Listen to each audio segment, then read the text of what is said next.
심장이 멈추는 줄 알았습니다. 미국 최고의 군 심리 상담가였던 미국 여성에게 한국행 발령이 떨어졌고 이내 차라리 군대를 떠나겠다며 국방부 참모장 앞에서 울부짖었다고 하는데요. 그러나 단 3일 만에 태도를 완전히 바꾸었다고 합니다. 과연 그녀에게 무슨 일이 있던 걸까요? 저는 미군 심리상담가인 사만다라고 합니다. 전 미국의 군인들과 그들의 가족들의 정신건강을 지원하는 아주 중요한 역할을 하고 있어요. 미군 심리상담가와 관련된 직책의 경우 크게 두 가지로 나눌 수 있는데 군 임상심리학자와 행동건강 전문가로 나눌 수 있습니다. 제 주요 임무인 군 임산심리학자는 그들의 정신건강을 평가하고 상담을 통해 그에 필요한 치료를 제공하죠. 또한 PTSD 외상 후 스트레스 장애, 우울증, 불안 장애 등의 치료를 도와 그들이 회복할 수 있도록 최선을 다합니다. 이 외에도 위기 개입 및 자살 예방 프로그램을 운영하며 군인의 복귀 및 재적응을 지원하죠. 행동 건강 전문가는 그들이 받는 심리적 스트레스를 관리하고 예방할 수 있는 교육을 집중적으로 해요. 상담을 통해 필요한 지원과 서비스를 제공하고 심리적 평가를 하여 치료 과정을 보조하는 역할을 하죠. 실제로 나라를 지키는 군인들에게 저희들은 매우 큰 존재입니다. 군인은 전쟁, 전투 등의 위험한 임무 수행에 늘 노출되어 있고 그들의 안전과 생명은 자신도 보장해 줄 수 없죠. 그렇다 보니 외상 후 스트레스 장애에 늘 노출되어 있다고 볼 수 있어요. 실제로 이들의 정신적 충격은 매우 크며 이것을 극복할 수 있도록 곁에서 항시 도와야 하죠. 사소하게는 장기간 가족과 떨어져 있고 엄격한 군 생활을 견디는 것에서 심리적 부담과 압박감을 느끼기도 합니다. 이럴 경우 저희들과 상담을 통해 불안, 우울, 분노 조절 등을 할 수 있도록 케어를 해주죠. 실제로 이런 케어를 제대로 해주지 못하면 스스로 목숨을 끊는 경우가 있으며 빈번하게 발생하는 사고라 심리 상담가의 역할은 매우 중요합니다. 군인뿐 아니라 군 가족을 지원하는 것 역시 저는 아주 중요하게 생각하고 있어요. 군인의 배우자 및 자녀들도 군 생활로 인해 심리적 어려움을 겪을 수 있죠.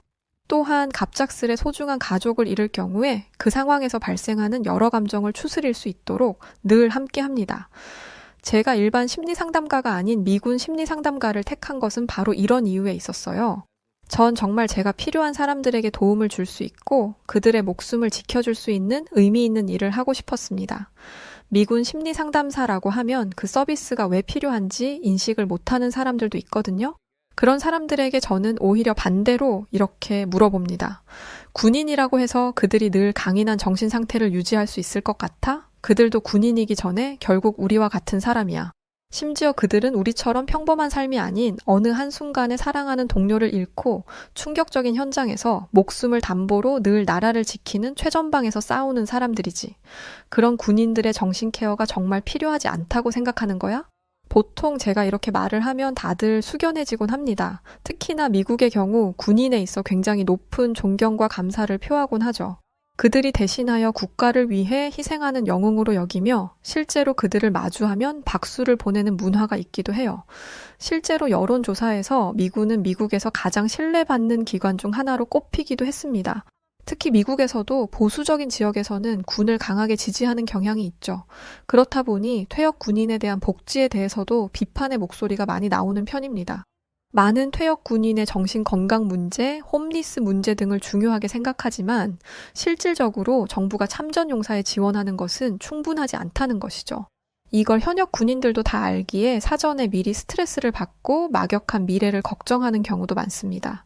이런 포괄적인 심리를 모두 케어하는 것이 바로 제 역할이죠. 전 이런 제 직업이 좋았고 저로 인해 도움을 받았다며 웃는 그들의 모습을 보면 그것으로 기쁨과 행복을 느꼈어요.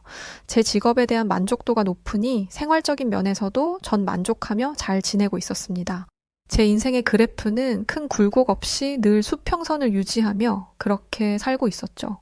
그러던 어느 날 제 인생의 그래프가 한순간에 바닥을 찍어버리는 큰 사건이 하나 터지고 말았습니다.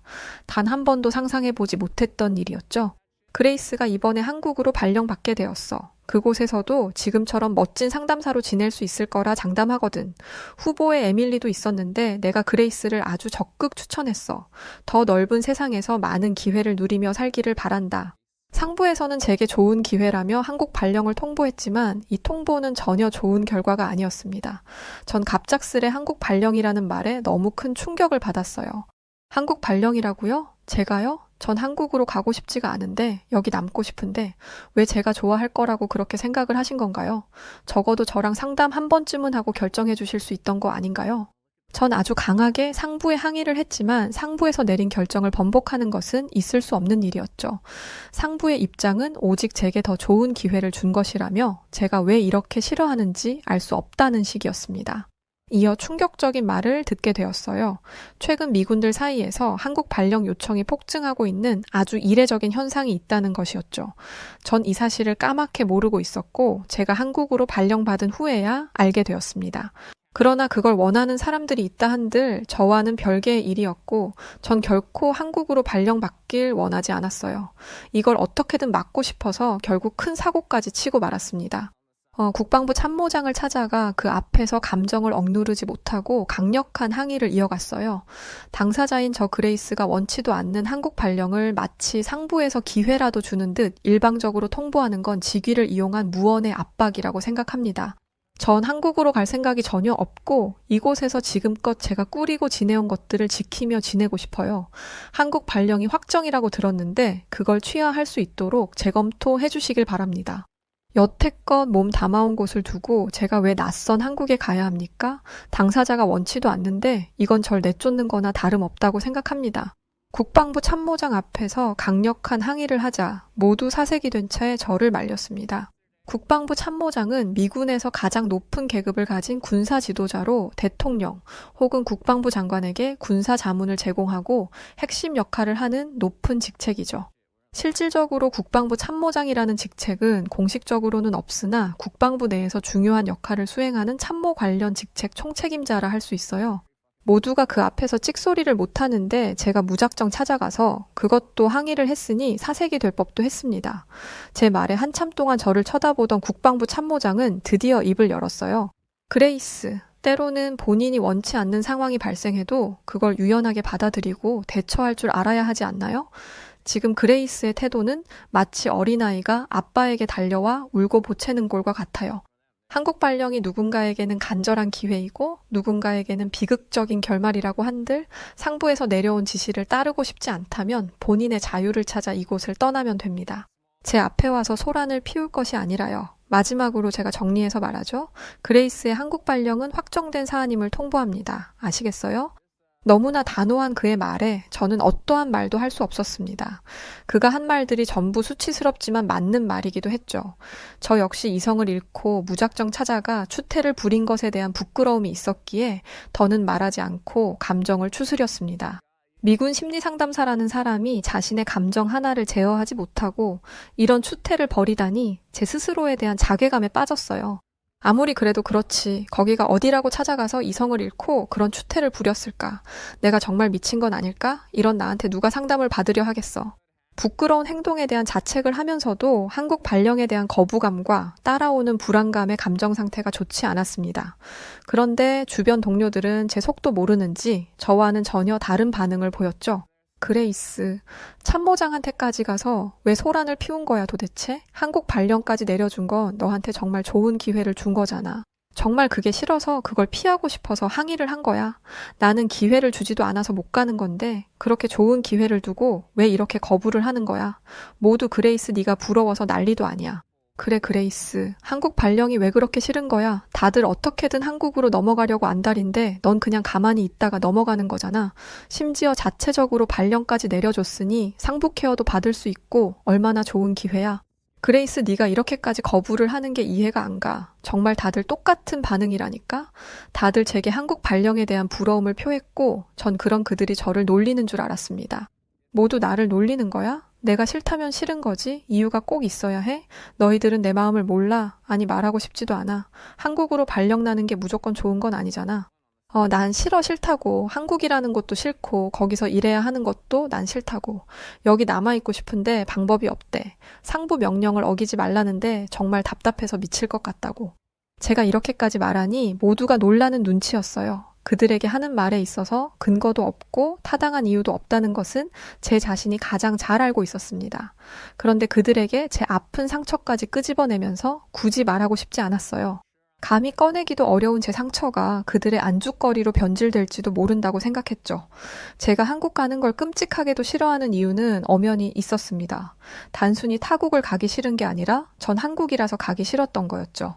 한국을 혐오하게 된 개인적인 제 이유는 바로 제 전부였던 레이첼 때문이었습니다. 레이첼은 제 소중한 대학 친구였고 제가 숨만 쉬고 있어도 어떤 기분 상태인지 알 정도로 서로 친밀한 관계였어요. 함께 과제를 하고 학교를 다니며 저희들의 멋진 미래를 꿈꿨습니다. 제가 지금 누리며 사는 이것들 전부 원래는 레이첼과 함께 해야 했던 미래였죠. 저희 가족들도 레이첼네 가족들도 저희를 가족처럼 챙겨줄 정도로 각별한 친구였습니다. 그런 레이첼이 한국에 교환학생으로 가야 하는 일이 생겼어요. 거의 매일을 항상 붙어 있던 레이첼이 한국으로 간다고 하니 눈물이 났죠. 하염없이 우는 저를 보며 레이첼은 그랬어요. 그레이스, 나 어차피 미국으로 돌아오는 거 알잖아. 가서 열심히 공부하고 멋지게 돌아올 테니까 울지 말고 있어. 우리 전화 자주 할 수 있잖아. 그리고 너 꼭 한국으로 놀러 와. 우리 같이 한국 여행도 하면서 그렇게 이 시간을 즐겨보자. 한국은 재밌는 일이 정말 많은 곳이니까 흥미로울 거야. 난 그 시간이 너무 기대되는데 그레이스 네가 이렇게 울고 힘들어하면 내가 마음 편히 갈 수가 없잖아. 알겠어, 레이첼. 꼭 조심하고 우리 연락 자주 할 수 있는 거 맞지? 내가 꼭 한국으로 놀러 갈게. 너 보러 꼭 갈 테니까 그때까지 건강하게 있어야 해. 알겠지? 그렇게 레이첼은 한국 교환학생으로 떠났습니다. 늘 레이첼과 함께 하던 일상의 레이첼이 사라지니 도무지 뭘 해야 할지 모르겠을 정도로 제 삶의 전부였죠.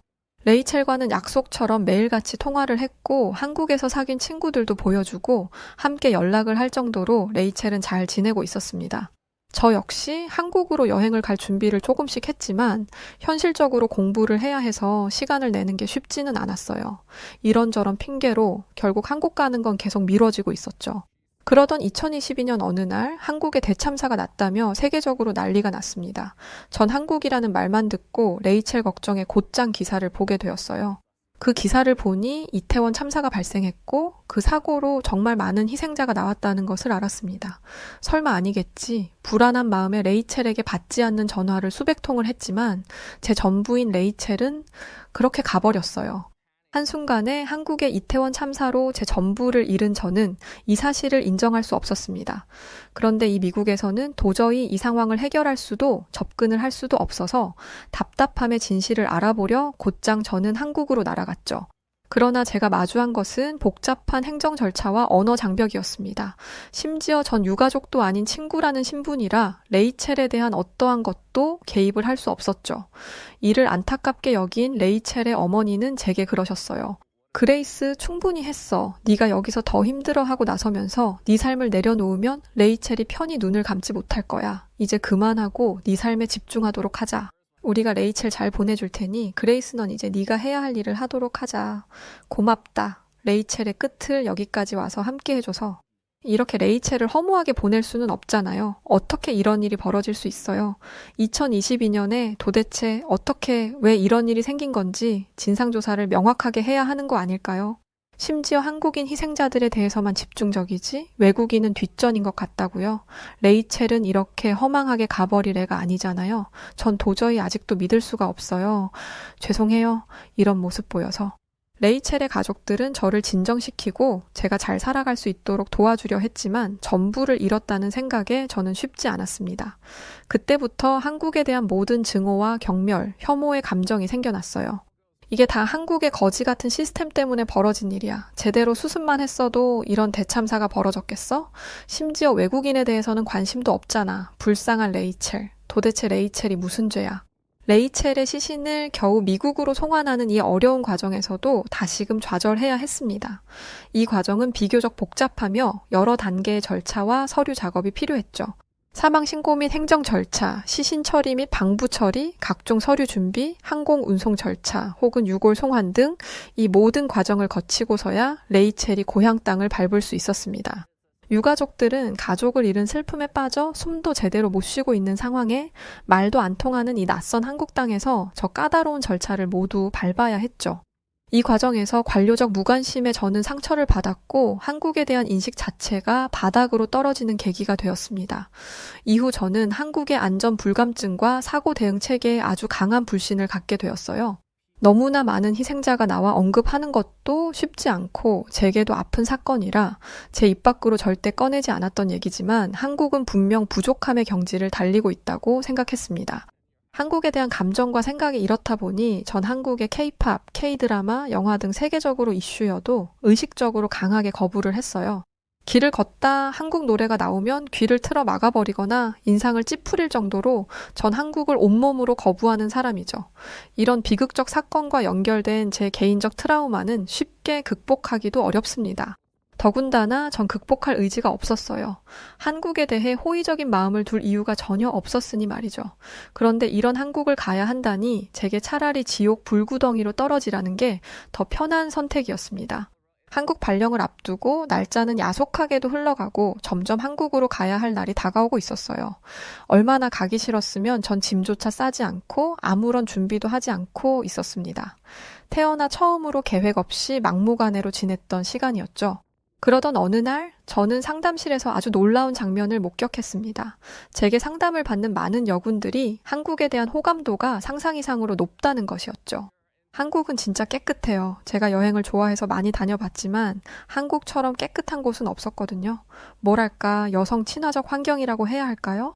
그리고 안정성은 진짜 높게 평가해야 한다고 생각해요. 밤 늦게 혼자 걸어도 안전한 곳은 한국밖에 없을걸요? 한국은 여성을 존중하는 문화를 느낄 수 있는 곳이에요. 심지어 외국인에게 차별 대우 없이 대해주고 챙겨주는 곳이거든요. 한국에 있는 동료들은 절대 미국으로 돌아오고 싶지 않다고 할 정도라니까요. 저는 이해할 수 없었으나 한국에 대한 긍정적인 증언들은 계속해서 쏟아지고 있었죠. 심지어 일관성 있는 말들만 나오니 당혹감을 감출 길이 없었습니다. 한국을 왜 그렇게 싫어하는지 모르겠지만 한국을 겪어보면 절대 지금의 감정과 다른 감정이 생길 거예요. 이번 기회에 한국이 어떤 곳인지 제대로 한번 느껴보고 와요. 끝까지 제게 한국에 대한 생각을 바꿀 수 있을 거라며 긍정적인 말을 쏟아냈고 전 그렇게 한국으로 떠났어요. 인천공항에 도착한 저는 한국에 대한 모든 것들이 거슬렸기에 경계의 눈으로 날카롭게 쳐다보기 시작했습니다. 한참 경계를 하던 제가 처음으로 놀란 것은 바로 한국의 효율적인 입국 심사 시스템이었어요. 이렇게 입국 심사가 빠른 국가는 처음 봤죠.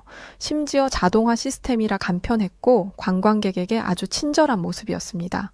친절하면서 이렇게 빠른 처리를 한다니 놀라웠죠. 심지어 친절하다고 해서 입국 심사를 설렁설렁 하는 것도 아니고 엄격한 순간에는 딱 엄격하게 아주 철저하게 진행하는 모습이 인상적이었습니다. 물론 놀라긴 했지만 그렇다고 해서 한국에 대한 증오가 없어진 것은 아니었죠. 공항은 전 세계 사람들이 오고 가는 곳이라 시스템적으로 잘 해놨을 수 있지. 또 직원들이야 똑똑한 사람들만 있을 테니 현명하게 대처하는 걸 수도 있지. 전 그렇게 생각을 했지만 제가 겪을수록 한국의 모습은 더욱 놀라웠습니다. 늦게 도착해 밤늦게 호텔 체크인을 하러 가야 해 걱정이 많았어요. 그런데 택시 기사님도 아주 친절하셨죠. 짐을 다 들어주시고 호텔에 도착해서도 짐을 내려주셨고 호텔 직원분이 제 짐을 옮겨주시는 서비스까지 받을 수 있었습니다. 체크인을 할 때도 영어 소통이 원활한 편이라 막힘없이 대화를 할 수 있었죠. 한국이 궁금하기도 하고 출출하기도 해서 편의점을 가려 살짝 밖으로 나가봤는데 그 새벽 시간에도 한국의 거리는 밝게 빛나고 있었습니다. 사람들도 많았고 문을 열고 영업하는 가게들이 대부분이었죠. 동료들이 한국은 정말 안전하다고 했던 그 말이 이때 딱 생각이 나더라고요. 안전하게 먹을 것도 사들고 호텔에 와서 쉬는데 그 짧은 시간 겪어본 한국에 대해 생각이 많아졌습니다. 그러나 전 워낙에 트라우마가 크고 불신이 있었기에 이렇게 생각을 했어요. 보기 좋게 꾸며둔 이 완벽한 한국의 모습 뒤에는 분명 어둠이 있을 거야. 지금 내가 겪은 것들은 딱 보여지기 식에 불과하겠지. 난 절대 한국의 연극에 속지 않을 거야. 불신이 가득했던 저는 한국을 끝없이 의심했습니다. 그 후 저는 주한미군 기지에서 심리상담을 하게 되었어요. 물론 시설은 미국보다 더 좋아서 이 부분은 마음에 들었습니다. 또 여군들과 친밀하게 지낼 수 있어서 좋았어요. 점점 여군들과 관계가 좋아지며 이런 생각을 했습니다. 그래, 한국 정부가 문제지 일부 한국인들의 문제는 아니잖아. 내가 저들이랑 잘 지낸다고 해서 한국을 받아들이는 것도 아니고 문제될 건 없어. 그들과 친밀하게 지내면서 저도 모르게 죄책감을 느꼈죠. 그래서 그 죄책감을 정리하고자 이렇게 깔끔하게 마음을 비워내기도 했습니다. 저처럼 미국에서 발령 나온 미 여군들에 대한 이야기가 궁금하기도 했어요. 그들은 저보다 먼저 한국에서 지냈으니 더 잘 알고 있을 거라 생각했죠. 살짝 물어본 제 질문에 젠 밀러 하사는 이렇게 말했습니다. 한국 와서 좋았던 건 정말 많았던 것 같아요. 우선 안전하다 보니까 밤이든 낮이든 새벽이든 상관없이 제가 원할 때는 언제든 외출할 수 있다는 게 좋았어요. 그리고 한국은 여성 전용 택시도 있고 안심 귀가 서비스도 있어요. 이런 서비스로 시민들이나 여성들 안전을 한 번 더 지켜주기도 하죠. 사실 제일 좋은 건 모든 게 24시간 가능하다는 거예요. 편의점도 식당도 클럽도 다 24시간이고 배달도 그렇고 편의상 한국은 정말 살기 편하긴 해요. 그러자 옆에 있던 젠 밀러 하사의 동료도 덧붙여 말을 했어요. 맞아요. 솔직히 미국에서는 늘 조심하면서 지냈거든요. 실제로 집 근처에서 총기 난사로 사망자도 나왔었고 언제 갑자기 누가 무기를 꺼낼지 모른다는 불안감이 있었는데 한국에서는 진짜 자유롭게 살고 있어요. 한국은 딱 자유랑 안전 그리고 편의성 이렇게 정리할 수 있을 것 같은데요. 그들의 생생한 증언을 들으니 저는 많이 혼란스러워지기 시작했습니다. 늘 제 마음속에 한국에 대한 적대심 그리고 심리적 방어벽이 있었는데 이게 점점 무너지는 것 같았죠. 실제로 제가 직접 서울을 다녀보고 퇴근 후 심야에 맥주 한 잔을 마시러 가봐도 늘 안전했습니다. 그 흔한 다툼과 시비도 한국은 거의 보기 드물었죠. 귀찮은 날에는 배달앱을 이용해 배달을 시켜도 종류도 많고 맛도 있고 가격도 괜찮고 총알 배송이었습니다. 길을 가다 급히 화장실이 가고 싶어 공중 화장실을 가도 깨끗하고 길거리에 쓰레기도 없고 흡연 부스가 별도로 있으니 담배꽁초가 뒹굴지도 담배 연기가 거리에 흩날리지도 않았어요. 또 어딜 가도 한국인들은 친절했습니다. 가벼운 대화를 해도 그들은 거부감 없이 웃으며 대화를 이어가줬고 도움이 필요한 외국인인 제게 선뜻 도움을 주고 쿨하게 떠나는 모습이었죠. 한국에 대한 이 감정들의 혼란을 겪던 중 전 정말 우연히 이태원 참사 추모 공간을 발견했어요. 순간 아무것도 보이지 않고 멍해졌죠. 한국에서 이런 공간을 만들어 추모를 하고 있다는 사실을 전혀 몰랐습니다. 알아보니 유가족뿐 아니라 시민들도 참여하여 희생자를 추모하기 위한 공간이라고 했죠. 심지어 그곳에서 전 한국인 자원봉사자인 김윤혜 씨를 만나게 되었어요. 윤혜 씨를 통해 사고 이후 안전 시스템의 대대적인 개혁이 있었고 유가족들을 위한 지원 노력에 대해 들을 수 있었습니다. 참사 이후에 정부와 지자체는 재난 대응 시스템을 대대적으로 개선했고 112 신고 대응 시스템도 강화를 했어요. 이 외에도 이태원 참사 방지법, 대규모 인파 관리 조례를 신설하는 법 개정도 했죠. 유가족들에게는 장례비 및 생계 지원 위로금, 유가족 취업 지원 등의 경제적 지원을 했고 그 외에도 심리 상담 및 의료 지원도 해줬습니다. 여기서 더 충격적인 사실을 들을 수 있었죠. 저 또한 그날 그 현장에 있던 생존자인데 아직도 너무 끔찍하고 아파서 이렇게 자원봉사하면서 마음을 비우곤 해요. 사연을 들어보니 감히 뭐라 위로의 말을 드려야 할지 모르겠지만요. 그날 그 현장에서는 한국인만 구하려 한 게 아니고 외국인들도 다 똑같이 그냥 한 사람이라도 더 구하려고 서로 죽으림을 다했어요. 실제로 제 눈앞에서는 외국인을 구하다 희생한 한국인도 있었고요. 은혜 씨의 말을 듣고 전 그동안에 제가 편견을 가졌던 이 사건의 새로운 측면을 알게 되었습니다. 어쩌면 저는 레이첼을 잃은 그 슬픔의 탓을 한국에 돌리고 원망하느라 제대로 이 사건을 들여다보지 않은 것일지도 몰라요. 마음에 굳게 쳐져 있던 방어벽은 점점 허물기 시작했고 많은 감정이 몰려왔습니다. 이런 제게 은혜 씨는 고맙게도 한국에 대한 안전함을 보여주고 싶다며 다양한 시스템과 문화를 경험시켜줬어요. 한국에 대한 증오감이 있을 수 있고 안전하지 않다고 생각할 수 있다고 생각해요. 그래서 제가 직접 한국의 다양한 안전 시스템을 보여드릴게요. 오해도 풀어드리고 싶고 앞으로 한국에서 지내면서 이용하셔도 좋을 거예요. 그렇게 은혜 씨와 함께 저는 많은 것을 경험했습니다. 지하철역에 여성 안심 벨이 있어 위급시 벨을 누르면 즉시 현장으로 보안 요원과 경찰이 출동해 보호를 해준다는 것도 알았죠. 또 경찰서에 여성 안심 귀갓길 동행 서비스가 있어서 너무 늦은 시간이나 혼자 가기 무서운 날에는 이 서비스를 이용하면 함께 집 앞까지 동행을 해준다고 했습니다. 이 외에도 편의점 안심 서비스도 있고 각종 지하 주차장에도 SOS벨 등이 있다는 것을 알았어요. 무엇보다 곳곳에 CCTV가 있기에 증거 확보에도 도움을 받을 수 있고 어디서든 찍힐 수 있다는 생각에 범죄율이 낮을 수밖에 없다고 했죠. 이런 한국의 시스템을 알수록 저는 인정할 수밖에 없었습니다. 강대국인 미국보다 훨씬 우수한 시스템을 갖추고 있는 것은 사실이니 말이죠. 은혜 씨와 함께 재난 대응 시스템의 개선 현장과 시민주도 안전문화 캠페인에도 방문을 했는데 이곳에서 저는 깊은 감동을 받을 수 있었어요. 이곳에서 한국 사회가 수많은 비극을 딛고 변화하며 성장하는 모습을 전 다 볼 수 있었죠. 전 은혜 씨에게 충분히 감사를 표하고 돌아와 홀로 생각을 정리했습니다. 그리고 레이첼이 교환학생으로 있을 때 곁을 지켜주던 몇몇의 동창생들과 어렵게 연락을 할 수 있었고 그들을 만나 함께 레이첼을 추모하는 시간을 가졌어요. 갑자기 연락해서 당황했을 텐데 이렇게 레이첼 추모 시간을 함께 해줘서 너무 고마워요. 그간 레이첼을 제 마음속에서 떠나보내지 못하고 있었는데 이제는 이 시간을 끝으로 가슴에 묻고 보내주려고 해요. 레이첼이 그렇게 가고 저희들도 많이 괴로워했거든요. 이후 추모하러 몇 번 왔었는데 이렇게 다 같이 오니 정말 좋네요. 레이첼이 너무 좋아하겠어요. 우리 모두 다 같이 꼭 놀자고 레이첼이 그랬었잖아요. 드디어 모였네요, 모두가. 그렇게 레이첼의 추모를 끝으로 전 정말 가슴에 묻고 시원하게 레이첼을 보내줬습니다. 이어 한국에 대한 증오의 감정도 깨끗하게 씻어냈죠. 적어도 한국은 대참사가 있었으나 그 이후 안전 문화 개선을 위해 수많은 노력을 했고 시행하고 있다는 것에 감명을 받았거든요. 제가 마음을 이렇게 비우고 나니 한국에서 근무를 하는 시간들이 편해지기 시작했습니다. 처음에는 다 싫고 불편했지만 이제는 한국 생활의 편리함을 제대로 알아버렸죠. 결국 한국에서의 근무가 끝나고 미국으로 복귀를 앞둔 시점에 전 상부에 요청을 했습니다. 저 한국 근무 연장하고 싶습니다. 가능하다면 한국에서 더 연장해서 근무를 하고 싶어요. 그렇게 자발적으로 근무까지 연장하고 전 한국에 남아 있어요. 현재 저는 한국과 미국의 재난심리 대응 시스템을 비교 연구하는 프로젝트를 진행 중에 있습니다.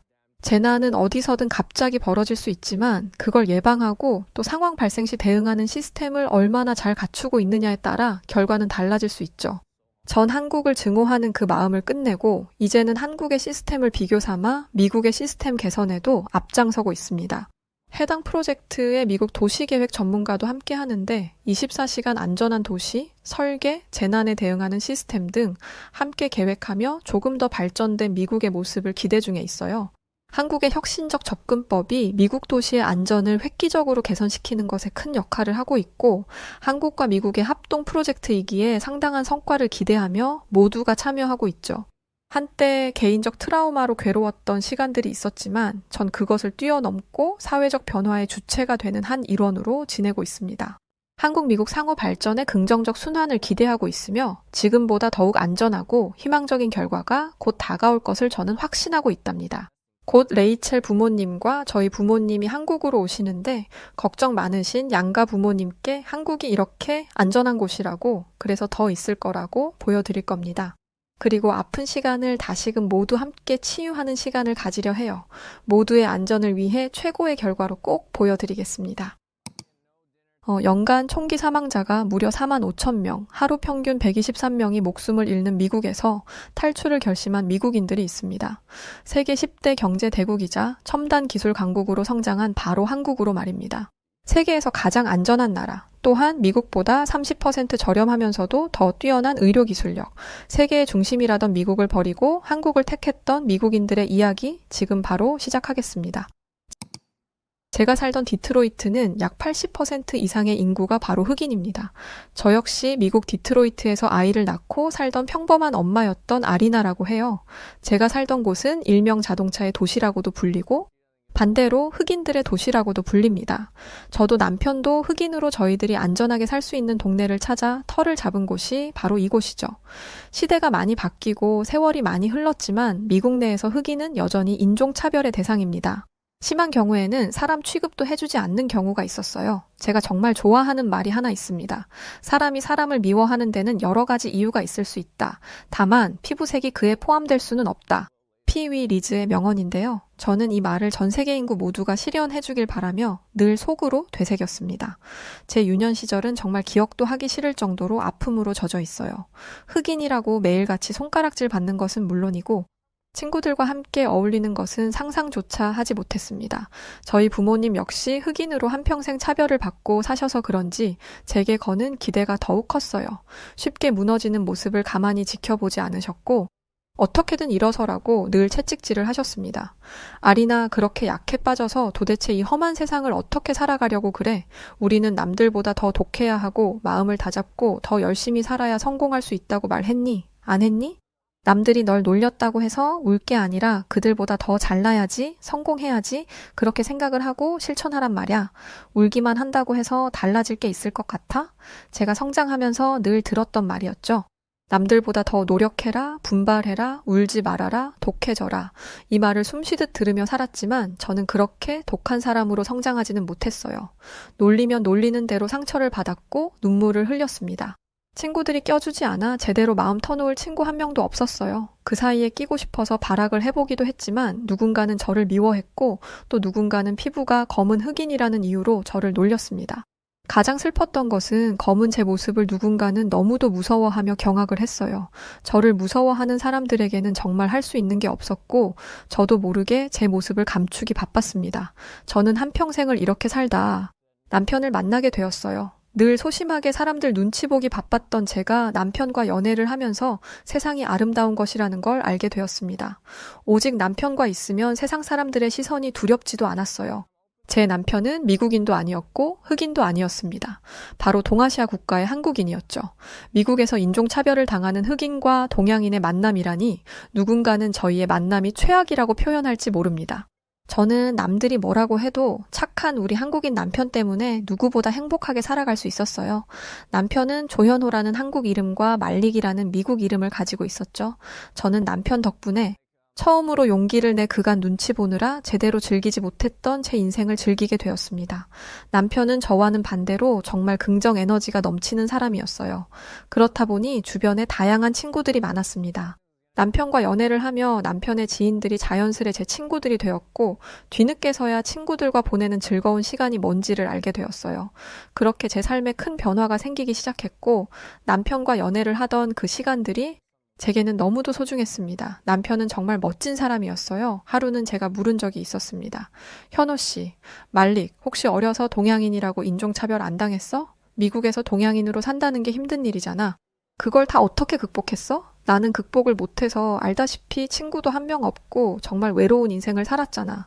그런데 현호 씨는 친구들도 많고 늘 웃고 있는 게 보기에도 좋지만 한편으로는 부럽고 닮고 싶어. 여보, 나 역시 동양인이라고 인종차별 당하면서 살았지. 지금은 우리 한국이 많이 유명해져서 나아진 감은 있지만 여전히 당하고 있는 걸? 나도 울기도 많이 울었고 내가 동양인인 게 너무 싫어서 머리를 일부러 노랗게 염색하고 다녔던 적도 많았어. 그런데 어느 날 문득 그런 생각이 들더라고. 나를 괴롭히는 사람들은 내가 어떤 모습이었어도 분명 날 괴롭게 했을 거라는 생각이 들었어. 그래서 그 이후부터는 내 모습 그대로를 사랑해주는 사람들을 만나기로 결심했고 난 내 모습을 있는 그대로 보여주기 시작했어. 그렇게 하니까 내 성격이 웃기다며 혹은 재밌다며 주변에 사람들이 하나 둘 생기기 시작했지. 나는 아리나가 얼마나 힘든 시간을 보냈는지 난 다 알아. 그래서 지금이라도 아리나가 그 고통의 시간들을 모두 잊고 행복할 수 있도록 내가 도와주고 싶어. 내가 있으니까 걱정 말고 앞으론 당당하게 살자. 제 한국인 남편의 말을 들으니 정말 든든했어요. 몇몇 사람들은 법적으로 인종차별이 금지되었으니 이제 인종차별은 없다고 생각합니다. 그러나 다른 인종, 다른 국적, 다른 문화가 부딪히는 곳이라면 그게 어디든 인종차별은 분명 존재해요. 이를테면 인도의 카스트 제도 역시 법적으로 금지되었지만 여전히 출신 성분으로 사람을 차별하는데 이 또한 같은 맥락입니다. 결국 법이 금한다 한들 사람 개개인이 가진 편견과 선입견을 강제할 도리는 없기에 생기는 현상이라고 할 수 있어요. 부모나 주변인들의 인종차별적 마인드도 적잖은 영향을 알게 모르게 받습니다. 저 역시 그랬으니 말이죠. 자신도 모르게 인종차별을 습관적으로 하고 있는 경우도 꽤 많다고 들었고 어쩌면 어린 시절 저를 괴롭게 하던 친구들도 그랬던 것이 아닐까 싶습니다. 심지어 제가 일자리를 구할 때는 이런 식으로 차별을 당하기도 했어요. 대놓고 흑인은 안 뽑는다는 말을 대신해서 우회해서 말을 했죠. 저희는 곱슬머리는 채용이 어려워요. 누가 봐도 흑인을 저격하는 이 말을 통해 저는 함께 일을 하지 못한다는 말을 대신하기도 했어요. 직접적으로 언급하지 않아도 간접적으로 인종차별적 언행을 에둘러 할 때면 오히려 더 상처를 받기도 했습니다. 물론 최근에 들어서야 불문주의적 인종차별이라는 개념이 떠오르고 있어요. 모두가 인종차별은 나쁜 것이다 라고 교육을 받기는 하니 인종차별적인 행위를 하지 않으려고 하기도 합니다. 그런데 그 결과 인종에 관련된 이야기 자체를 아예 사회적으로 묻어버리려고 하는 경향이 있습니다. 인종차별을 분명 당하고 있는데 이 세상에 아직도 인종차별하는 사람이 어딨냐는 식으로 받아버리는 거죠. 저는 이런 사회의 시선에 그야말로 지칠 대로 지쳤습니다.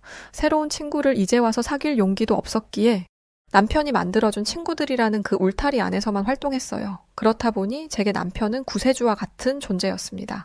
남편도 어릴 적에 미국으로 입양 와서 참 많은 시간을 힘들어하며 살았을 거예요. 제가 어릴 때만 해도 한국이라는 나라는 미국에서 취급도 안 했던 작은 국가에 불과했으니까요. 물론 지금은 상황이 많이 바뀌어서 미국도 한국을 함부로 하지 못하지만 여전히 미국 사회 곳곳에는 동양인에 대한 인종차별이 만연하니까 말이죠. 그럼에도 전혀 기죽지 않는 남편의 모습이 참 대단하고 멋졌습니다. 그러던 어느 날이었어요. 예상치도 못한 일이 벌어지고야 말았습니다.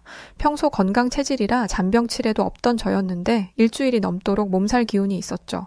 체력이 바닥으로 떨어지면 이런 느낌일까 싶을 정도로 힘이 하나도 없었습니다. 설상가상 꼭 급체를 한 것처럼 속도 좋지 않아서 결국 병원을 찾아갔어요. 평소 이렇게까지 힘들어 본 적이 없어서 저는 혹여나 몸에 큰 이상이 생겼을까봐 진심으로 걱정했습니다. 다양한 검사를 한 후 소견을 들을 수 있었는데 상상하지도 못했던 말이었어요. 아리나 축하해요. 임신이네요. 축하를 받긴 했지만 예상치도 못한 결과라 어안이 벙벙했습니다. 한참 동안 멍하니 있다 진료실을 나왔고 남편에게 말을 어떻게 전할지 무서웠어요. 사실 저는 아이를 낳을 생각이 전혀 없었습니다. 제가 살아온 그 길이 너무도 가시밭길이었기에 아이에게 똑같은 고통을 되물림해주고 싶지 않았어요. 물론 그 아이는 저와 다른 삶을 살아갈 수도 있겠지만 높은 확률로 저처럼 흑인이라는 이유로 손가락질 받을 일들이 많을 테니 싫었습니다.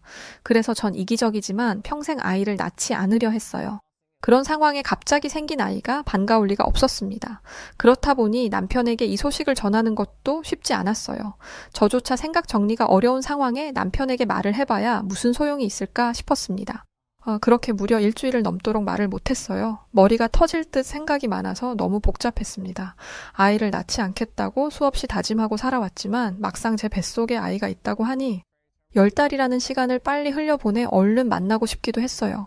어쩌면 아이를 낳고 싶다고 생각하는 건 정말 내 욕심일지도 몰라. 내가 그렇게 힘들게 살아왔는데 아이도 똑같은 인생을 살게 할 수는 없어. 현호 씨를 닮는다면 모르겠지만 현호 씨의 성격이 아닌 내 성격을 닮는다면 이 아이의 인생도 불행으로 가득 찰 거야. 난 그 모습을 지켜보는 게 너무 괴로울 거고 시작조차 하지 않는 게 맞을지도 몰라. 내적 갈등이 굉장했습니다. 그렇게 고민만 하며 하루 이틀 흘려보내고 있던 중 남편에게 걸리고 말았어요. 저는 평소에 일기를 쓰는 습관이 있는데 제가 잠든 사이에 펼쳐진 일기장을 몰래 본 현호 씨는 저를 깨우며 말했습니다. 아리나, 사실대로 솔직하게 말해줘. 지금 나한테 할 말 없어? 자다 깨서 비몽사몽한 상태였지만 저 말을 듣자마자 저는 정신이 번쩍 들었어요. 분명 이건 뭘 알고 하는 말인 것 같았고 이제는 정말 고백을 해야겠구나 싶었죠. 여보, 사실은 나 임신했어. 내 뱃속에 아이가 있다는데 이 사실을 부정하고 싶어서 말을 쉽게 꺼내지 못했어. 미안해. 내가 몇 번 말해서 알겠지만 나는 평생 아이를 낳고 싶지 않은 사람인데 덜컥 아이가 생기니 혼란스러웠어. 이 아이를 만나고 싶은 마음이 자꾸만 생기는데 이 아이가 태어나서 나와 같이 겪을 상처들을 지켜보기가 괴로울 것 같기도 했어. 나처럼 키우지 않으면 된다는 생각도 했지만 세상이 수많은 사람들에게 받을 상처를 내가 다 막아줄 수는 없잖아. 그것도 올바르게 키운다고 달라질 현실도 아니고 그저 인종이 다르다는 이유인데 말이야.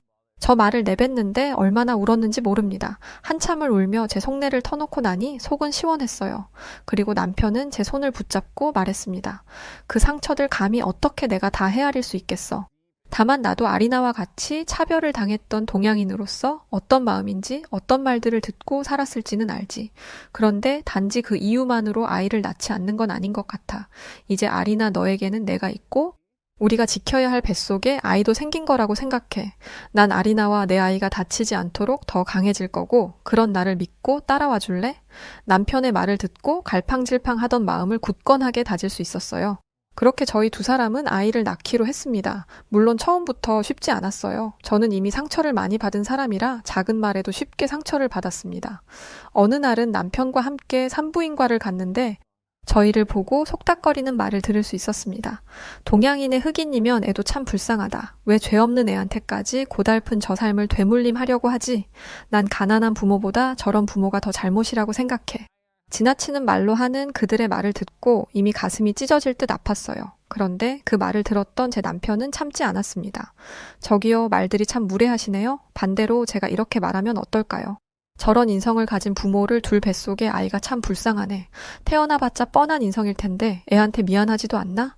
난 피부색이 다른 부모보다 못된 신보 가진 저런 부모를 둘 아이가 제일 불쌍하다고 생각해. 라고 하면 기분 좋으세요? 저희 부부가 국적과 피부색이 다르다고 해서 그쪽들한테 그런 무례한 말 함부로 들을 이유는 없습니다. 저희한테 똑바로 사과하시고 앞으로는 남 험담할 시간에 본인 인성이나 갖추세요. 남편은 주저없이 아주 시원하게 내뱉었어요. 그리고 결과는 상당했습니다. 남편이 대놓고 대응을 하자 부끄러운 듯 얼굴이 새빨개져 병원에서 급히 나가는 그들의 모습을 보니 정말 이게 별게 아니라는 사실을 깨닫게 되었어요. 그때부터 저는 저를 공격하는 수많은 사람들에게 남편처럼 너희들이 정말 잘못한 거라는 그 사실을 일깨워줬습니다. 여전히 따가운 시선과 손가락질, 그리고 험담은 멈추지 않았고 그 사이에 아이는 태어났어요. 세상에 이렇게 고귀한 존재가 있을 줄은 상상도 못했는데 자식이 너무 귀하고 소중하다는 게 뭔지를 알 것 같았습니다. 저는 육아에 전념하고 남편은 돈 버는 것에 집중하고 저희들은 그렇게 평범하게 살고 있었어요. 아이가 유치원을 가기 전까지는 말이죠. 다행인 건지 아이는 제가 아닌 남편의 성격을 닮아서 굉장히 활발하고 유쾌한 아이로 성장했습니다. 배려심도 깊고 친구들과 제법 잘 어울려 마음을 놓았죠. 그러나 몇몇 친구들이 아이를 괴롭히기 시작했고 순식간에 제 아이는 무너지기 시작했습니다. 유치원 등원을 거부하는 지경에 이르러 유치원에도 못 보냈죠. 아이가 너무 괴로워하는데 억지로 견디라고 하고 싶지는 않았습니다. 도대체 이 문제를 어떻게 해결할지 막막했어요. 한참 힘들어하던 중 아는 지인에게 솔깃한 말을 들었습니다.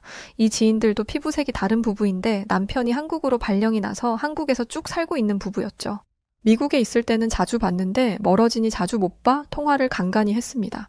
그래서 대충 한국에서 인종차별 없이 잘 지낸다는 것은 알고 있었고 한국의 교육 문화와 시민의식 수준 등이 매우 높다는 정도는 알았어요. 그런데 제 아이가 이렇게 유치원에서 당하고 있다고 하니 친구가 그랬죠. 아리나 네가 미친 소리를 한다고 생각할 수도 있는데 그러지 말고 한국으로 이민 오는 게 어때? 너 남편도 한국 사람이잖아. 남편이 한국에 가서 살자는 말 안 했어? 그리고 미국이 그리우면 언제든 나중에 다시 돌아가면 되잖아. 미국이 아무리 강대국이라고 한들 인종차별이 그렇게 심한 나라에서 무슨 행복한 삶을 누리겠어. 뿐만 아니라 한국의 수준은 상상을 초월해. 특히 아이를 키우고 성장시키는 것에는 한국만큼 좋은 나라가 없거든. 난 아리나가 힘들어 할 때마다 한국으로 넘어오라고 말해주고 싶었는데 이제야 말하네. 남편하고 진지하게 상의해보고 고민해봐. 난 내가 한국에서 터를 잡고 살고 있는 지금이 인생에서 가장 행복한 시간이야. 친구의 말을 들으니 틀리지 않는 말이었어요. 어차피 저희 남편도 한국 사람이고 제가 미국에만 고집하며 살 이유는 없었으니까요. 하지만 한국에 살아본 적도 없던 제 생각에서는 한국이라고 인종차별이 없을 리가 없다고 생각했습니다. 어딜 가나 차별은 분명 존재하니 말이죠. 그런데 덜컥 한국행을 선택했다가 지금보다 더 좋지 못한 상황이 올까봐 무섭기도 했어요. 아이가 행복할 거라는 보장만 있다면 당장 가고 싶기도 했습니다. 저는 이 문제를 홀로 고민하는 건 아닌 것 같아서 현호 씨와 상의를 해봤어요. 그리고 남편의 선택을 존중하기로 결심했습니다. 남편은 한국 사람이지만 미국에서 어릴 때부터 자라왔고 한국에서 지내본 기억이 없을 테니까요. 또 한국에 가서 일자리를 구해야 하고 어쩌면 가장 심적 부담이 큰 건 남편일 테니 말이죠. 남편은 제게 생각할 시간을 달라고 했고 3일이 흐른 뒤 제게 말을 했습니다. 고민을 많이 했어. 사실 한국은 내가 태어난 조국이지만 내가 기억하는 건 고아원에서 잠시 지냈던 기억이 다였거든. 아주 어릴 적에 부모님이 사고로 목숨을 잃고 혼자 남겨진 내가 먼 미국으로 입양 왔다는 기억, 그것 하나밖에 없어. 그런데 아리나의 말을 듣고 나니 한국에 가는 것도 나쁘지 않겠다는 생각이 드네. 한국의 높은 수준은 인정할 수밖에 없을 정도로 대단하니까. 다만 걱정되는 것들도 있어. 우리가 한국에 제대로 적응을 해야 아이도 따라올 수 있을 텐데 그게 가능할지가 가장 큰 고민이야. 한국에서 태어난 한국인인데 나는 사실 한글도 잘 모르거든. 생각이 정말 많은데 우리 조금만 더 신중하게 생각해보자. 남편의 말을 듣고 저 역시 많은 고민을 했어요. 그리고 이 와중에 남편은 아이를 달래서 유치원은 나가게 했습니다. 저는 아이가 괴로워하니 보내고 싶지 않았지만 이 또한 경험이라 했죠. 이렇게 회피하게 두면 살면서 괴로운 일이 생길 때마다 아이는 회피하는 습관을 가질 거라며 지켜보는 게 힘들지만 견딜 수 있게 스스로 상처를 회복할 수 있는 힘을 길러주자고 했죠. 일주일 정도 유치원을 나간 아이는 매일같이 집에 와서 울었고 괴로워했습니다. 아이가 너무 괴로워하니 유치원에서 절반 정도의 시간만 수업을 하고 데리러 가는 걸로 남편과 합의를 했어요. 평소에는 제가 홀로 데리러 가지만 이날은 남편이 반차를 쓰고 오후 시간이 남아서 함께 갔습니다. 도대체 아이들이 어떻게 괴롭히는지 남편은 직접 보고 싶다며 아이들이 있는 곳으로 몰래 가서 지켜봤어요. 그리고 저희 부부는 놀라운 광경을 목격했습니다. 자유시간이던 그 시간에 저희 애를 두고 다른 아이들이 동그랗게 원을 그리듯 둘러싸고 있었죠. 그리고 너도 나도 손가락질을 저희 애한테 하며 말을 했습니다. 야, 너 아빠는 동양인이고 엄마는 흑인이라며? 그럼 너는 미국인이야, 한국인이야? 새로운 사람의 탄생인가? 제가 나서기도 전에 남편은 아이들에게 성큼성큼 다가갔고 저희 애를 제게 보낸 후 말했습니다. 친구한테 어떻게 심한 말을 그렇게 할 수 있니? 국적과 인종을 가지고 놀리고 괴롭히는 사람은 절대 큰 사람으로 성장할 수 없단다. 너희들은 지금 너무 큰 실수를 한 거고 평생 이 순간을 기억하길 바란다. 남편은 그 길로 고민할 것도 없이 당장 한국으로 가자고 했어요. 그렇게 저희 가족은 한국으로 이민 갈 준비를 정말 빠르게 했습니다. 한시도 이 미국에서 더 있기가 싫었고 아이가 유치원도 못 가는 상황에 시간을 함부로 쓸 수가 없었거든요. 아이에게는 충분히 알아들을 수 있도록 설명해줬습니다. 딸애가 이 상황을 이해하지 못할까봐 걱정했지만 먼저 간 친구네 자녀와 친했던 터라 한국으로 이민 가는 게 뭔지를 대충 이해했어요. 저희 부부는 먼저 한국에서 터를 잡은 친구네 부부에게 도움을 많이 받았고 그 친구네가 사는 동네로 갔습니다. 한국에 처음 도착했을 때는 정말 모든 게 어색하고 생소한 느낌이 들었어요.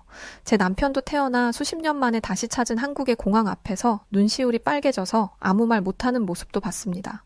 모든 것이 신기했고 모든 것이 놀라웠어요. 이토록 발전된 국가였구나 라는 생각이 들면서 미국보다 훨씬 더 부자 같고 잘 사는 국가처럼 느껴졌어요. 저희 부부는 아이의 유치원도 친구네 아이가 다니고 있는 곳으로 보내기로 했습니다. 제 딸애와 함께 있을 수 있는 친구가 있어서 안심했죠. 애가 유치원에서 잘 적응을 할지 그게 너무 궁금했기에 며칠 내내 몰래 숨어서 지켜봤습니다. 그런데 한국의 유치원 수준에 저는 깜짝 놀라고 말았어요. 영어 유치원이라고 듣긴 했지만 한국인은 한국어를 사용할 거고 어린애들이 영어를 써봤자 인사하는 수준일 거라 생각했습니다. 이런 제 생각이 착각이라고 할 수 있을 정도로 한국 애들은 영어를 능수능란하게 잘했어요. 저희 애와 영어로 소통하는 게 자연스러워 한국어를 전혀 못하는 상황에서도 친구들과 대화를 하고 놀기도 했죠. 한국의 영어 유치원에는 레벨이 있었습니다. 쉽게 말해서 영어를 정말 못하는 친구들이 있는 그룹, 조금 소통이 가능한 그룹, 원어민 수준의 영어가 가능한 그룹으로 나뉘었는데 아이들의 레벨에 따라 수업을 해주니 좋았어요.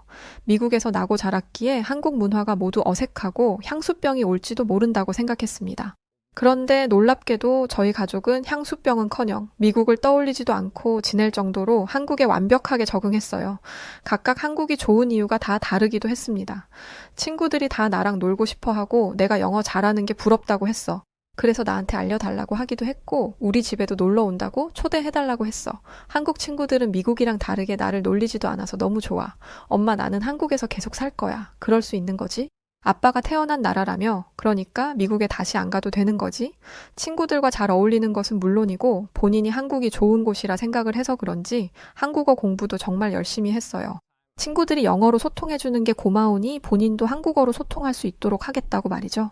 저희 남편도 한글이 서툴렀기에 아이와 함께 한국어 공부를 해서 아이의 언어 공부에 더 큰 힘이 되었죠. 덕분에 애쓰지 않아도 스스로 공부하는 습관을 들일 수 있었습니다. 제가 한국에 대한 만족도가 높았던 이유는 따로 있었어요. 우선 한국 엄마들의 현명한 육아 방법이라고 할까요? 아이들이 공부를 스스로 할 수 있도록 지도해주는 것은 물론이고 어떤 직업을 선택할지, 어떤 재능이 있을지를 모르니 다양한 도전을 할 수 있도록 해주는 것이 멋져 보였습니다. 아이 혼자서 이것저것 배우면 힘들 수밖에 없겠죠. 그러나 유치원 친구들끼리 어울려 수영도 배우고 운동도 해보고 또 부족한 공부를 함께 그룹 지어 공부를 하니 아이들이 흥미를 느끼며 성장할 수 있더라고요. 애초에 미국은 자율적인 교육 방식으로 아이를 키우다 보니 이렇게 여러 기회를 누려볼 수 있도록 해주지 않습니다. 뭐든 스스로 알아서 개척해 나가며 살 수 있도록 하는 게 미국 방식이죠. 성년이 되면 독립을 해야 한다는 것도 미국의 자율적인 교육 방식 중 하나라고 할 수 있습니다. 저는 미국 방식으로 살았던 사람이라 한국의 교육 방식과 수준이 정말 크게 와닿았어요. 그렇게 친구들과 배움을 하는 동안 엄마들끼리 친목 도모를 할 수 있었고 저를 차별하는 한국인은 단 한 명도 없었습니다. 오히려 친해지며 제 속내를 털어놓으니 그간 얼마나 힘들게 살았냐며 저를 위로해주기도 했죠. 한국 엄마들은 또 미국과 달리 따뜻하고 친절했어요. 아직 한식을 만드는 것에 서툰 저를 위해 각자 반찬과 찌개까지 챙겨주고 아이 간식도 손수 만들어 챙겨줬습니다. 또 맛있게 먹은 음식에 대한 레시피도 쉽게 알려줬어요. 한평생 외롭게 살았던 저라서 그런지 이렇게 따뜻한 한국 엄마들 사이에서 지내는 것이 참으로 행복했습니다. 부모가 행복해야 아이도 행복하다는 말을 한국에서 처음 알게 되었는데 그 말이 딱 맞구나 싶었어요. 심지어는 한국 TV 예능 프로그램에 조나단이라는 흑인이 활동하는 모습을 보면서 정말 국적과 인종에 대한 차별이 없는 국가이구나 라는 생각이 들었습니다. 남편의 만족도 역시 높았는데 작은 회사지만 영어권 사람들을 남편이 다 상대하는 것으로 연봉은 꽤 좋았습니다. 미국에서 수십 년을 살았기에 영어를 잘하는 게 당연한데 회사 동료들은 늘 남편을 칭찬했어요. 남편은 회사 때문에 사람들과 소통하기 위해 한국어를 정말 열심히 공부했는데 확실히 한국인의 피를 가져서인지 언어를 빨리 습득하는 것을 보고 회사 동료들은 남편의 실력을 인정해주기도 했습니다. 남편은 늘 친구들 사이에서 살았던 사람이라 오히려 한국에서 친구 없이 지내면 외로울까봐 걱정이 많았어요. 그런데 지금 회사 동료들뿐 아니라 아기 유치원 아빠들과도 친하게 지내고 있습니다. 남편은 제게 그래요. 난 지금 꼭 다른 세상에서 제2의 인생을 새롭게 사는 기분이야. 다 사람 사는 거 똑같은데 미국과 한국은 살아가는 사람들의 태도와 분위기부터가 달라도 한참 달라. 내가 태어난 한국이 이렇게 멋진 곳이었다는 걸 몰랐다니. 참 지난 수십 년이 한스러워. 한국보다 미국이 더 강대국이라고 하지만 내가 봤을 때 미국은 한국의 이런 문화들을 배워야 해. 특히 개인주의 성향이 강한 미국 사람들이 전부 한국 사람들의 성품을 제대로 느껴봤으면 좋겠어. 이걸 우리만 안다는 게 일부만 아는 게 정말 아쉬울 지경이야. 혹여나 저희들이 한국에서 적응하지 못하면 1년 정도 채우고 미국으로 돌아갈 생각이기도 했습니다. 지금은 도대체 왜 그런 걱정을 했을까 싶을 정도로 잘 지내고 있고요. 벌써 몇 년 전 이야기가 되었습니다. 아이는 유치원, 그리고 초등학교, 중학교를 쭉 한국에서 잘 다녔어요. 본인이 꼭 이루고 싶은 꿈이 있다며 시키지 않아도 열심히 공부를 해 높은 성적을 유지했습니다. 도대체 무슨 직업이니 물어보면 알려주지도 않아서 얼마나 궁금했는지 몰라요. 그리고 대학 진학을 할 때야 비로소 꿈을 알게 되었습니다. 아이가 원하던 꿈은 바로 승무원이었어요. 다양한 나라의 사람들이 이용하는 비행기 안에서 본인이 소통의 창구로서 역할을 제대로 해주고 싶다고 했습니다. 물론 피부색과 국적이 다르기에 그 꿈을 이룰 수 있을지는 모르겠지만 저는 제 딸의 꿈을 응원합니다. 미국이 아닌 한국만 봐도 이렇게 또 다른 세상이 있다는 것을 알아서 승무원 일을 하며 수많은 나라를 경험해보고 싶다고 했죠. 우리 딸이 이렇게 멋진 꿈을 꾸고 있을 줄은 몰랐어요. 지금은 애 유치원 엄마들 전부와 연락을 하지는 않지만 시간이 흐르며 자연스럽게 멀어지기도 또 오래도록 옆에 있기도 하는 관계로 지내고 있습니다. 이사를 가거나 학교 진학 문제로 떨어져 아쉽지만 각자의 인생을 살아가며 간간히 연락을 하고 있는데 그때 그 시절이 떠올라서 참 좋아요. 지금 제게 또 다른 친구들이 많이 생겼지만 유치원 엄마들은 제가 너무 힘든 시절에 만난 따뜻한 사람들이라 그런지 오래도록 기억에 남네요. 그 어렸던 딸도 이제는 훌쩍 커서 미래를 준비하고 있고 제가 집에서 할 게 별로 없어졌습니다. 그래서 아르바이트라도 할까 싶었어요. 남편에게 도움이 될 수도 있고 말이죠. 애가 다 컸다고 하지만 시집을 갈 때까지는 쭉 애 앞으로 돈이 나갈 테니 한 푼이라도 보탬이 되면 좋을 것 같았습니다. 또 아이를 낳은 순간부터 지금껏 일을 한 번도 하지 않고 살림만 했으니 제게도 좋은 경험일 거라 생각했어요. 그렇게 저는 한국 친구의 도움을 받아 세계과자 전문점에서 낮 시간 동안 일을 하게 되었습니다. 그곳은 한국인들뿐 아니라 외국인들이 많이 와서 저처럼 영어와 한국어가 모두 가능한 외국인을 필요로 했죠. 일이 별로 어렵지도 않고 돈을 벌 수 있고 또 제가 필요한 곳에서 일을 하니 하루하루 퇴근을 할 때마다 느껴지는 성취감이 너무 큽니다. 처음 한국으로 넘어왔을 때가 오랜만에 떠오르네요. 절망과 좌절, 그리고 두려움의 감정으로 한국 땅을 밟았는데 지금은 저희 가족 모두가 온정이 가득한 이 한국 땅에서 정착한 것은 그야말로 기적이라 말을 하고 있습니다. 저희처럼 가족 전체가 이민 온 흑인들도 꽤 많아서 온라인을 통해 오프라인 만남도 이어가고 있어요. 그들 역시 미국을 버리고 한국으로 넘어온 것이 평생 가장 잘한 일이라고 말할 정도로 한국은 정말 감사하고 좋은 곳이라고 말해요. 근데 이건 정말 100% 진실이죠. 제가 직접 살아봤으니까요. 제게 가장 행운의 순간이 있다면 한국인 남편을 만나게 된 것이고 한국인 남편과 아주 예쁜 우리 딸을 낳게 된 일이고 남편의 고향인 한국에서 살게 되었다는 것이에요. 그러니 제가 가만히 있을 수가 있나요? 한국에게, 한국인 분들에게 두 손 가지런히 모으고 정말 가슴 깊은 곳에서 올라오는 진심을 꾹꾹 담아 정말 감사드린다는 말을 전하고 싶었습니다. 네, 오늘 사연 여기까지입니다. 참 왜 그렇게들 미국은 남들을 차별하며 사는 걸까요? 자신의 인생 아름답게 살아가기도 벅찬데 말이죠. 한국과의 인연이 참 깊으시네요. 늘 행복하셨으면 좋겠습니다. 자, 그럼 오늘 사연 어떻게 들으셨나요? 사연이 재미있으셨다면 구독과 좋아요 부탁드리고 그럼 지금까지 저는 여우튜브 송은지였습니다. 저는 더 유쾌한 영상으로 찾아뵙겠습니다. 영상 봐주셔서 감사드리고 늘 고맙고 사랑합니다. 언제나 건강하세요. 당신만의 여우